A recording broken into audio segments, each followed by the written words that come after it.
Hello, dhalinyaro soo dhawaada. Maanta waxaan arki doonaa qaabka wordpad wax loogu qorto.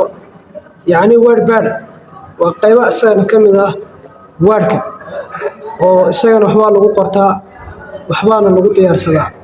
Marka maanta waxaan isla arki doonaa qaabka wordpad wax loogu qorto, qaabka wax loogu diyaariyo, iyo qaabka wordpad-tiga loo save gareeyo. Marka koowaad waxaan samayn doonaa laba qaab baa loo soo furaa. Qaabka koowaad waxaad tegaysaa meesha ay ku qoran tahay searching, kadib baad ku qoranaysaa ereyga wordpad. Ereyga wordpad baad ku qoraysaa, kadib wuu kuu soo baxayaa. Marka qaabka labaad ee loo soo furo waxaad tegaysaa meesha ay ku qoran tahay start button. Start button click ku sii. Kadib halkan baad ku qoraysaa marka wordpad. Ereyga kadib wuu kuu soo baxayaa wordpad. Wordpad baa kuu soo baxayaa, kadib click baad ku siinaysaa oo ku dhufanaysaa. Shaashadan oo kale kuu soo baxaysaa. Shaashada marka waxaa weeye view, waxaa kuu soo baxaya roll up key oo aad ka qaadi kartaa, haddana waa saari kartaa, haddana status bar waa ka qaadi kartaa, haddana waa saari kartaa. Marka mar walba adiga roll up-ka waa saari kartaa, waana ka qaadi kartaa. Haddaad rabto waa iska dhigi kartaa, haddaad rabtana waa saari kartaa.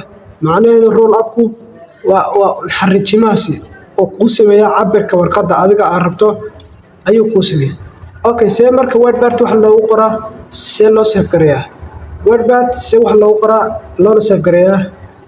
Xarafka waa garow font, waa kor in farta loo qaado ama la dheereeyo.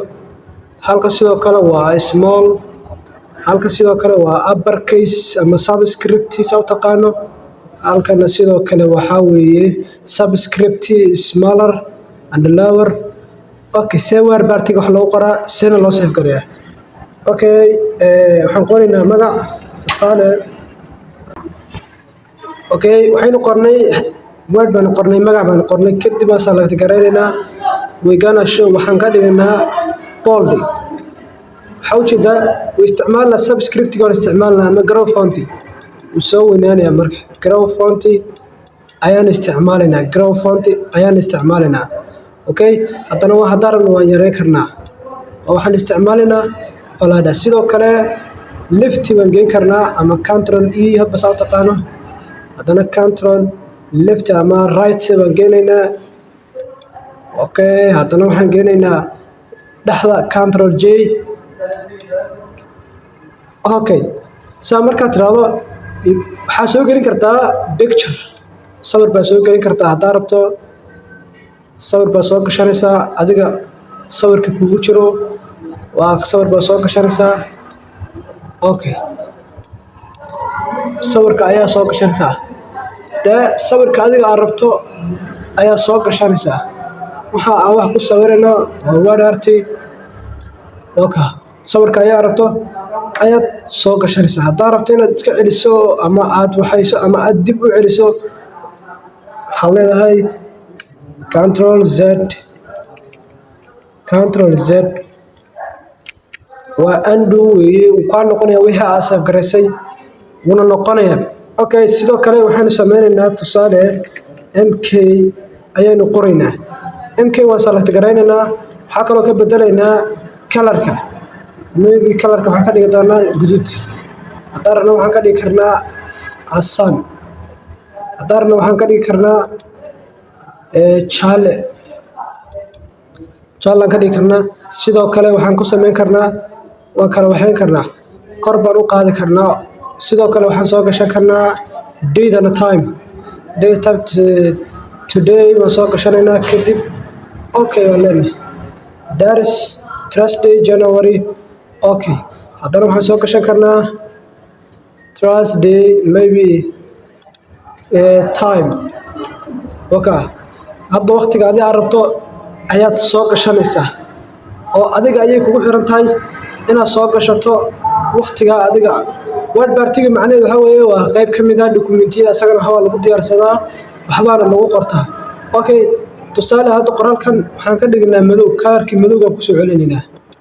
Kalarkii madowga ayaan ku soo ceshanaynaa. kadib madow uu saayo noogu noqday. Okay, marka waxaan rabnaa inaan isla aragno see marka qoraalka loo select gareeyaa ama loo save gareeyaa.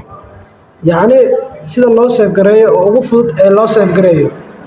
Waxaan tegnaa meesha ku qoran tahay file. You're gonna see waxaan tegnaa meesha ku qoran tahay file baan dooranaynaa. Meesha ku qoran tahay file baan dooranaynaa file. Click baan ku siinaa kadib waxaan leenahay save as. Kadib save baan leenahay. Kadib wuxuu keenayaa desktop. kadib markaan desktop aan u save gareynaynaa. Save baan leenahay. Okay. Hadda waxaan u jeednaa inaan save gareyno qoraalkii. Wuxuu noo soo baxay. Waxaa ku qoran document. Soo fur. Kadib okay. You see. qaabkaas ayaana inta badan Word partiga wax loogu diyaarsadaa.